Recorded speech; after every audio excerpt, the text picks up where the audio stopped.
बे समाव तामुलपुर जिल्ला बर' माहारियारि फरायसा आफाद एबा बनसु तामुलपुर जिल्लानि गाहाय नेहाथारि आं सुरज बसुमतारी दिनै जों बेयाव नोंथांमोन मिडियाखौ जों लिंनायनि खारनानो जाहैदों दिनै जोंहा बनसुआव दिनै जोंहा खावनै जानानै थानाय बायदि जादों दिनै बेखौ जों खेंफोरथि होनो एबा क्लियार होनो थाखाय दिनै जोङो बे समाव जोङो रायजो राजाफोरनिसिम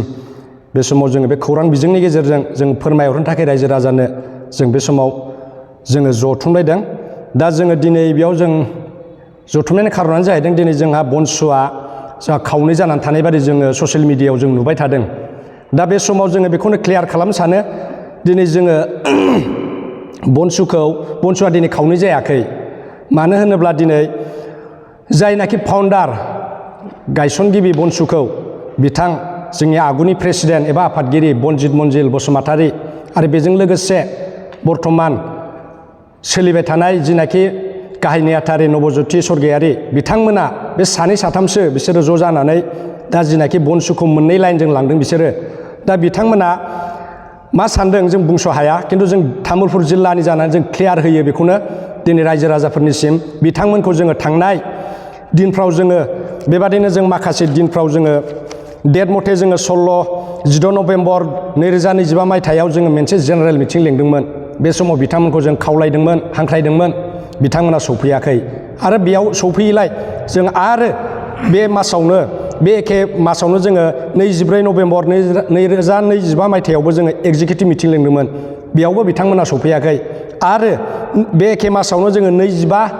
25 नभेम्बर 2025 मायथाइयावबो जों एक्जिकिउटिभ लिंबावदोंमोन थेवबो बिथांमोना बे लिंनाय बे खनथाम लिंनायावबो बिथांमोना जों नुजाफैनो हायाखै नाथाय जोङो सिन्था खालामदों जों गासै मोनबा डिस्ट्रिक्टखौ जोङो डिस्ट्रिक्ट एबा जिल्लाफ्रा जों ज' जानानै जोङो सावरायलायदों आरो जोङो 4 डिसेम्बर खालि जोङो 2025 मायथाइया जोङो बेयाव एक्जिकिउटिभ लानायाव जोङो गासै मोनबा जिल्लानि जों ज' जानानै जों हाउसआव मोनसे जों डिसिसन लादों आरो बे डिसिसनाव जोङो ओइदिननो जोङो बिथांमोनखौ माखासे बोसोनगिरिफोरनि एडभाइस मोननायाव एबा बोसोन मोननायाव जोङो बिथांमोनखौ बे दिनखालिनो जोङो जोंनि बनसु आफादनिफ्राय जोङो एक्सपेल खालामनाय जादों दा बर्थमान जों तामुलपुर जिल्ला हिसाबै जोङो दानि जिनाखि दाजानाय जोंनि मिरुनि आफादगिरि ब्रिटेन इस्लारि आरो गाहाय नेहाथारि हिसाबै सानसुमा बसुमतारी बिथांमोन दा बर्थमान जि सालायनाय जों तामुलपुर जिल्ला हिसाबै जों बिथांमोनजों दं आरो जोङो बै जिनाखि आगुनि जिनाखि प्रेसिडेन्ट बनजित मन्जिल बिथांमोनजों जों बे समाव गैया मानोना बिथांमोनखौ एक्सपेल खालामदों 4 तारिख डिसेम्बराव जोङो हाउसआव जों डिसिसन लानानै हाउसनि मथे नाथाय जोङो बेनो जोङो फाउन्डार हिसाबै जोङो बिथां बनजित मन्जिल बसुमतारीखौ जोङो मान होयोमोन मानोना बिथाङा बे 3 बोसोरखौ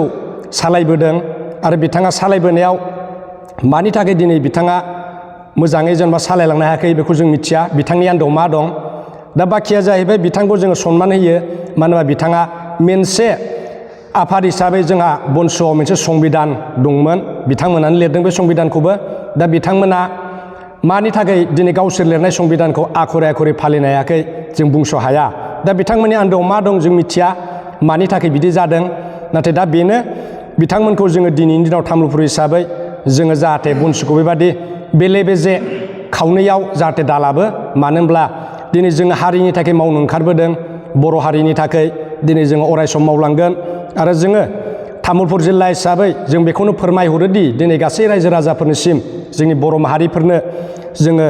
अरायसम जों हारिनि थाखाय मावलांगोन मानोना जों हारिनि थाखायनो जोङो समायखिरा लाखादों आरो जोंनि मावनाया जेब्लासिम जोंहा आलादा रायजो जोंनि जेनाखि बड'फानि सिमां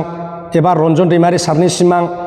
आलादा रायजो न'खर सोरजिनाय बे जेब्लासिम जाफुङा जों अब्लासिम नाजालांबाय थागोन जोङो देहा बोलो थासान्दियाव नाथाय दा जोङो दिनैनि मेन उद्देस्यआ जाहैबाय जोंहा टपिकआ जाहैबाय जोंहा बै बनसुआ जोंहा मोननै बादि जानानै थाबाय थादों दा बेखौ जों क्लियार खालामबाय दिनै जोङो दानि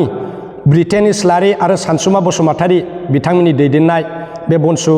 बे आफादाव जोङो दङ फुल सापर्ट जों जिल्ला हिसाबै आरो दा जोङो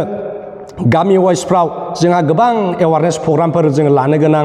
जानानै फैयो नाथाय दिनै जोङो बे 3 बोसोराव जोङो तामुलपुर डिस्ट्रिक्ट हिसाबै जोङो मोनसेबो प्रग्रामफोर जों खालामनो हायाखै एबा लानो हायाखै मानोना जोंनो मिरु एबा सेन्ट्रेलनि आगुनि जोंनि प्रेसिडेन्ट बेबादिनो सेक्रेटारि बिथांमोना जोंनो जेबो बेबादिनो डिसिसन होआखै बा जोंनि गेजेराव फैनानै जोंखौ बेबादि खालामनानै जेबो बिथांमोना जोंनो बेबादिनो बुङाखै। बेखायनो दिनै जोङो जि जालांबाय जोङो दिनैनिफ्राय दानिफ्राय जों तामुलपुर जिल्ला हिसाबै जोङो जानजि खाफ्राबाय आरो जोङो दानिफ्राय जोङो नैबे गोदानै दाजानाय मिरुनि जिनाखि सेन्ट्रेल कमिटि जों बेयाव जों गोदानै जों मोजाङै मावलांगोन होननानै जोङो दिनैनि बे मेलखौ जों रायजो राजाफोरनिसिम जोङो फोरमायहरनो थाखाय बे दिनैनि प्रेस मिट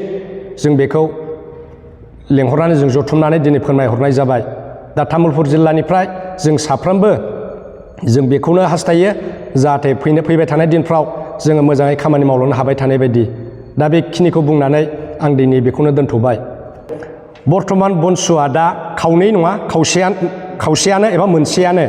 मानो होनब्ला बनजित मन्जिला जि सानदों बिनि साननाया दिनै फेलें आरो बनजित मन्जिला जि सानदों बियो अख्रां सायाव खासेव नागिरनाय बायदि। दा बिथांनि बुंनाया दिनै मिनिं गैया। मानो होनब्ला जोङो दिनै बनसु हिसाबै जिखुनु आफादा मोननै मोनथाम जानो हाया। मानो होनब्ला दिनै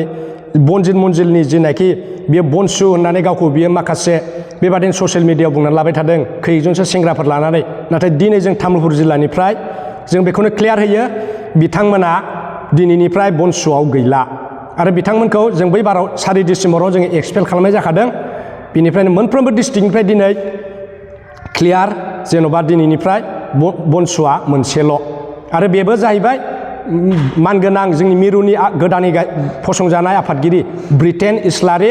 आरो गाहाय नेहाथारि हिसाबै सानसुमा बसुमतारी बिथांमोननि दैदेननायावसो दा बनसुआ आवगायलांगोन। बनजित मन्जिल बिथाङा नैबे 3 बोसोर बर्थमान दा 3 बोसोर रानिं जागासिनो दं बनसु दानायनिफ्राय दिनैसिम बनजित मन्जिल मोना जिखुनु